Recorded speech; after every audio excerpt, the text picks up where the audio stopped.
Malakpet PS పరిధిలో ఒక constable ఆత్మహత్య చేసుకున్నాడు.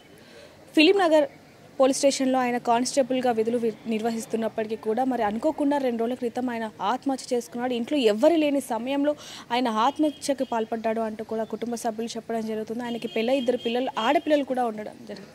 అయితే ఆయన అసలు ఎందుకు ఆత్మహత్య చేసుకున్నారు, అసలు ఏం జరిగిందనే దాని గురించి ఇప్పుడు మనతో పాటు ఆయన భార్య మనతో ఉన్నారు. ఆవిడతో మాట్లాడి అసలు ఏం జరిగింది అనేది తెలుసుకునే ప్రయత్నం చేద్దాం. అమ్మ నమస్తే.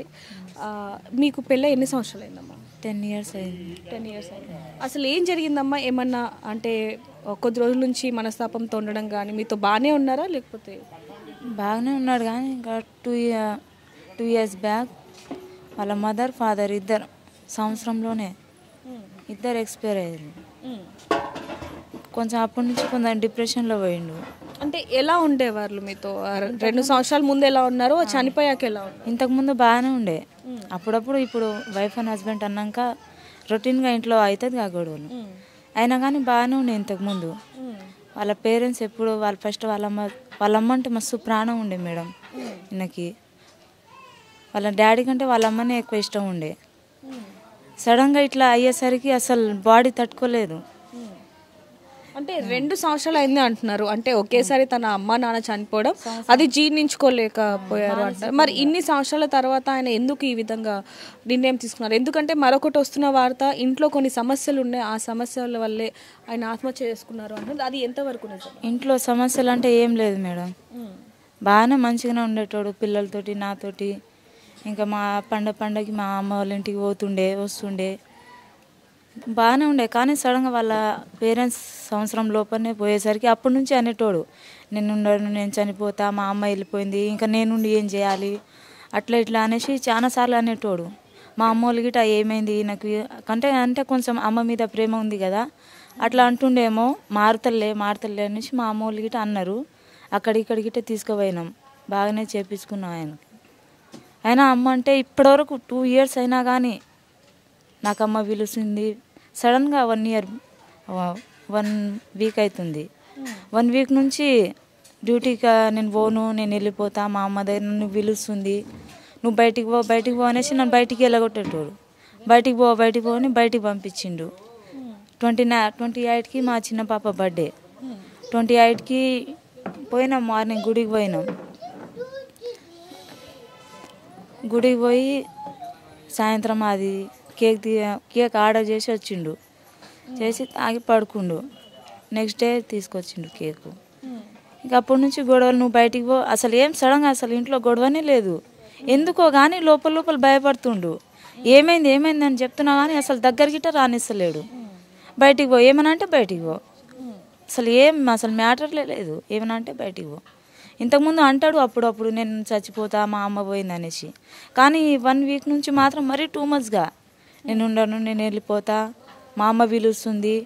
మా అన్న వాళ్ళు వచ్చిర్రు, మా 2 అక్కలు, మా అన్న తమ్ముడు వచ్చిర్రు. ఏంది బావా ఇట్లా ఎందుకు చేస్తున్నావు, ఏమైనా అవుతుందా నాకు చెప్పు అనేసి మా పెద్దన్న చాలాసార్లు చెప్పిండు, బతిమాలిండు చేయబట్టి.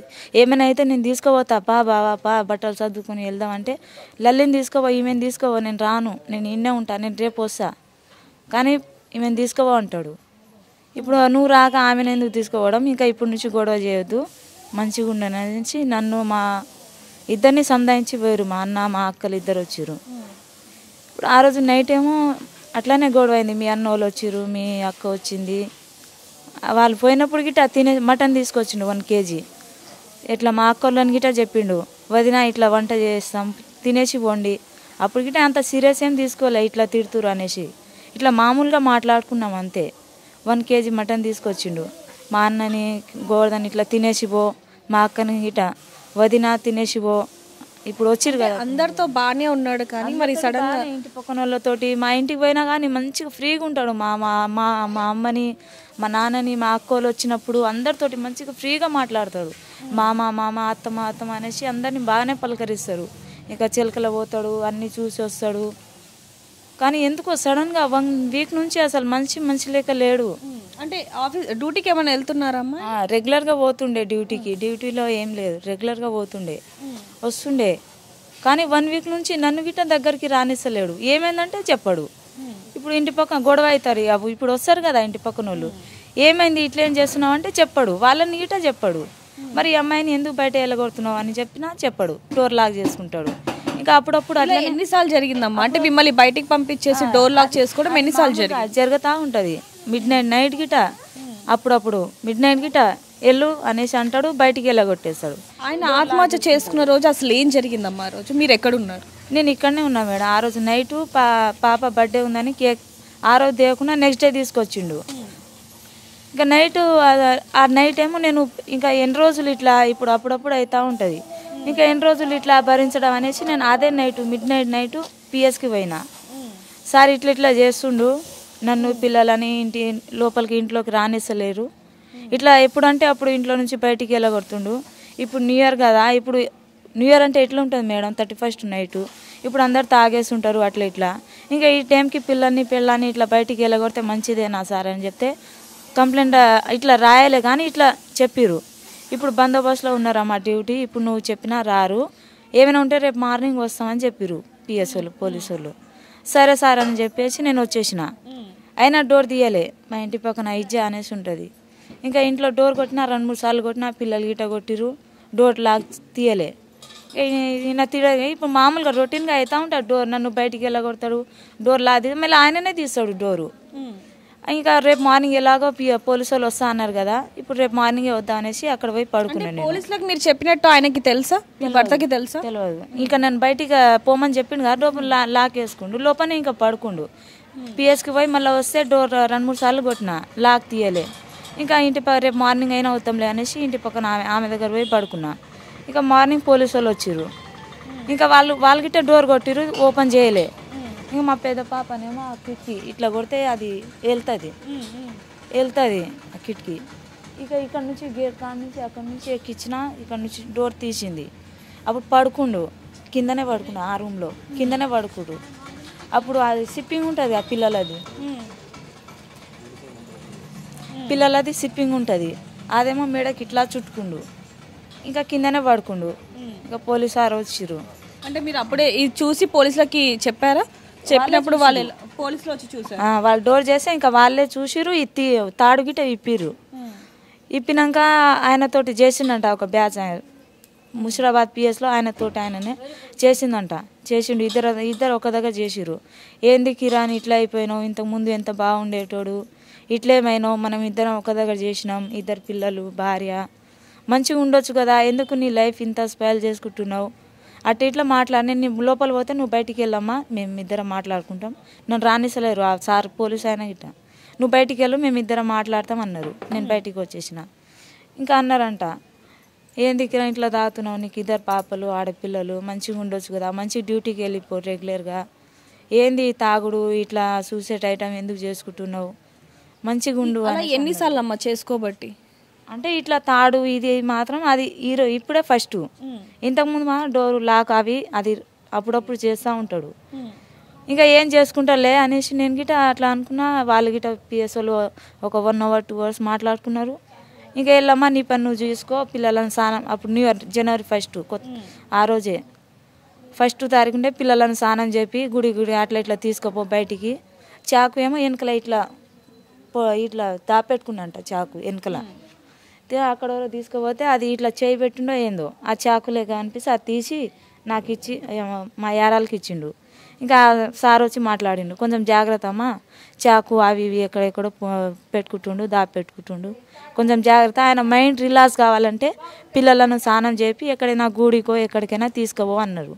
ఇంకా వెళ్ళు లోపల సామాన్ అక్కడిక్కడ చిందరవందరగా పడి ఉంది, ఇంకా లోపల పని చేసుకోపో అనేసి నన్ను ఆ సార్ చెప్పి లోపల పంపించిండు. ఆ సార్ వాళ్ళు వెళ్ళిపోయారు. ఇంకా నువ్వు బయటికి వెళ్ళు, నువ్వు ఇంట్లో ఉండవు, బయటికి వెళ్ళి అనేసి మళ్ళీ నాకు బయటికి వెళ్ళగొట్టి లోపల లాక్ వేసుకుండు, డోర్ వేసుకుండు, కొట్టిన. ఇక 1 hour 2 hours వరకు ఇక్కడనే కూర్చున్నా, అయినా డోర్ తీయలే. మా అమ్మ నాన్న మా అన్న తమ్ముడు అందరికీ ఫోన్ చేసిన, ఇట్లా అన్న 2 రోజుల నుంచి డోర్ తీస్తలేడు, అట్లనే ఏమైనా అంటే నన్ను అసలు ఇది చేస్తలేడు, ఏమైనా అంటే బయటికే పంపిస్తుండు, మీరు ఒకసారి రండి, ఏముందో ఈ మాట మాట్లాడుకుందాం రండి అనేసి మా అన్నని మా తమ్ముడిని అమ్మ నాన్నని అందరినీ పిలిచిన. అయితే మా తమ్ముడు అన్న ఇద్దరు ఎప్పుడు వచ్చిర్రు, 12 o'clock వచ్చిర్రు. ఆయన 10:30కి డోర్ వేసుకుండు. అప్పుడు వరకు నేను ఇన్నే కూర్చున్నా.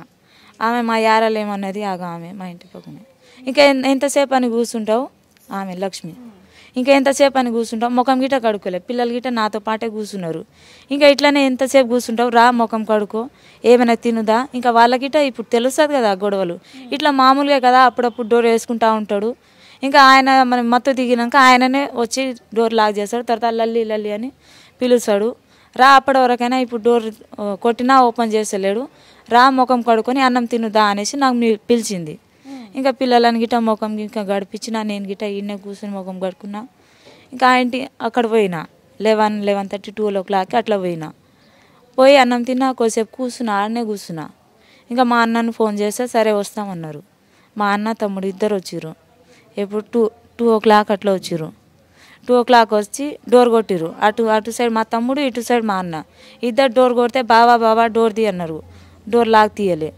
పెద్ద పాపని మళ్ళీ కిటికీ ఎక్కిచ్చిన, ఎల్లు బేట డోర్ తీ లోపలికి వెళ్ళి అంటే డోర్ తీసింది.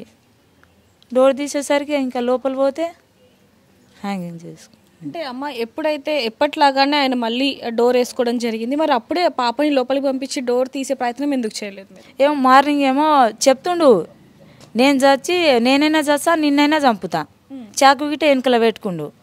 ఇంకా సార్ వాళ్ళు గిట్ట చెప్తాను, జాగ్రత్త అమ్మా, ఈయన మైండ్ రిలీఫ్ కావాలంటే ఎక్కడైనా తీసుకోపో బయటికి అన్నారు. ఇంకా అట్లయినా తీసుకోపోదామనేసి లోపల పని చేసుకుంటున్నా, బయటికి వెళ్ళమన్నాడు. ఇంకా చాకు అవి ఇవి ఏమేమో. అంటే మీకు అప్పుడే ఎవరైతే ఒక పోలీస్ అతను వచ్చి చెప్పాడో, అంటే చాకు వెనకాల ఉందని చెప్పినప్పుడు మరి మళ్ళీ లాక్ వేసుకున్నప్పుడు మళ్ళీ పాపని అలాగే ఎప్పటిలాగానే లోపలికి పంపించి డోర్ తీసే ప్రయత్నం ఎందుకు చేయలేదు? ఎందుకంటే అతను ఎప్పుడు ఎలా ఉంటాడో తెలియదు అన్నట్టు పోలీసులు చెప్పడం జరిగింది. మీకు కూడా ఆయన బిహేవియర్ చూస్తే అర్థమైంది కదా, మరి అప్పుడే కనుక చేసి ఉంటే ఈ రోజు ఆయన బతికేవారు. ఇట్లా చేసుకుంటాను నేను అస్సలు ఎక్స్పెక్ట్ చేసుకోలేదు మేడం. ముఖ్యంగా చెప్పాలంటే ఇదే, అని ఎప్పుడు డోర్ వేసుకుంటాడు. ముందు ఆయన ఒకసారి హ్యాంగ్ చేసుకోవడం ప్రయత్నించాడు కాబట్టి మళ్ళీ అలా చేసుకుంటాడేమో అని చెప్పి మీరు ముందే కనుక జాగ్రత్త పడి ఉంటే ఈ రోజు ఇంత జరిగేది కాదు కదా. కరెక్టే. సో ఇప్పుడు పోలీసులు కూడా రావడం జరిగింది, పోలీసులు ఏమని మీకు చెప్పారమ్మా? ఏం చెప్ప, కొంచెం జాగ్రత్త అమ్మా, ఆయన ఏమేమో చేసుకుంటుండు, కొంచెం జాగ్రత్త అన్నాడు. పోలీసులు ఆయన చనిపోయారని చెప్పి పోలీసులకు తెలిసిన తర్వాత పోలీసులు ఇక్కడికి వచ్చి ఏమన్నారు, మీకు ఏమని హామీ ఇచ్చారు? ఏమని ఇచ్చారు? ఆయన ఉద్యోగం మీకు ఇస్తామని చెప్పడం కానీ చెప్పారు మేడం. ఆయన ఉద్యోగం అయితే ఎటు పోదు, ఆ ఉద్యోగం నీకే వస్తుంది అన్నారు. ఇప్పుడు మీరు మొత్తానికి ఏం కోరుకుంటున్నారు? ఎలాంటి న్యాయం కావాలి అంటే? ఎలాంటి అంటే ఇంకా నాకిట 2 ఆడపిల్లలు ఉన్నారు మేడం. ఇంకా బయట వేరే పని ఏం చేసినా కానీ ఇంకా నలుగురు 4 మాటలే అంటారు. కానీ ఆయన ఉన్నప్పుడు నలుగురు ఎన్ని మాటలన్నా ఆయన ఉన్నాడు అన్న ధైర్యం ఉండే. ఇప్పుడు ఆయన లేకుండా నేను నిప్పు లేక బతికినా కానీ ఇప్పటికే ఆయన పోయి గిట్ట 24 hours గిట్ట కాలే. ఎన్ని మాటలు విన్నానో నా చెవి ద్వారా నేను విన్నా మేడం. ఇంకా ఏం న్యాయం చేస్తారో అంటారు చాలా మంది. భార్య వల్లనే చనిపోయిండు, భార్య పట్టించుకోలేదు, ఇన్ని రోజులు ఏదో వీళ్ళు వచ్చి ఏదో చేసిపోయారు అన్నట్టు చెప్తుర్రు. మా ఇంటి పైన మా యారాలు ఉంటుంది, ఆమె గిట్ట తెలియదు మేము ఎంత గొడవ పడతామో. మా ఇంట్లో గురించి మాకు ఏమేమి అవుతుందో, మేము ఎట్లా ఉంటున్నామో అన్నీ వాళ్ళకి తెలుసు. మా మరిది అవుతాడు బాలు అని, ఆయనకు వాళ్ళ భార్యకు ఇద్దరికి తెలుసు. ఇంకా మా యారాలు అయితే ఇగో ఈమె ఇక్కడనే ఉంటుంది, అమ్ములు అక్క అని, వాళ్ళ అక్కనే అవుతుంది. ఇంకా ఆమె ఆడబిడ్డ, ఇంకా ఆమె గిట వస్తుంది, అప్పుడప్పుడు వస్తుంది, తమ్ముడు గిట చెప్తుంది, ఎందుకు రా ఇంట్లో చేస్తున్నావు, మంచిగుండు, 2 పిల్లలు ఉన్నారు. ఆమె గిట అంటుంది, వాళ్ళ పెద్దమ్మ ఉంటుంది, వాళ్ళ పెద్దమ్మ గిట కొడుతుంది, ఎందుకు రా ఇట్లా ఎందుకు చేస్తున్నావు అట్లా ఇట్లా అనేసి. ఇక వాళ్ళకంటే ఎక్కువ వీళ్ళకే తెలుసు. వాళ్ళ పెద్దమ్మ వాళ్ళ అక్కలు వస్తారు చెప్తారు, అప్పుడప్పుడు వాళ్ళకిట దగ్గరలోనే ఉంటారు అవైబుల్గా. సో చూడొచ్చు, ఎవరైతే కిరణ్ అనే కానిస్టేబుల్ చనిపోవడం జరిగిందో ఆయన చనిపోవడానికి గల కారణం కూడా 1 సంవత్సరం క్రితం ఒకే సంవత్సరంలో తన తల్లి తన తండ్రి ఇద్దరు కూడా చనిపోవడం అతను జీర్ణించుకోలేక అది మనస్తాపానికి గురై సంవత్సరం పాటుగా ఆయన ఇంట్లో కూడా సరిగ్గా లేకుండా, భార్యతో కూడా సరిగ్గా సఖ్యత లేకుండా ఆయన ఎంతో ఇబ్బంది పడడం జరిగింది. చాలాసార్లు ఇంట్లోకి వెళ్ళి డోర్ వేసుకొని భార్య పిల్లల్ని ఇబ్బంది కూడా పెట్టారు అంటూ కూడా తను చెప్పడం జరిగింది. ఏదైనప్పటికీ తను ఆత్మహత్య చేసుకోవడం మాత్రం కలకలం రేపిందని చెప్పొచ్చు. అతనికి ఆత్మశాంతి కలగాలని మనం కూడా కోరుకుందాం. కెమెరామ్యాన్ వేణుతో రిపోర్ట్ దేవిక, హైదరాబాద్. ప్రపంచంలో ఏ మూల ఏ క్షణం ఏం జరుగుతుందో వేగంగా తెలుసుకోవడానికి తొలి వెలుగు వాట్సాప్ ఛానల్ని ఫాలో చేయండి.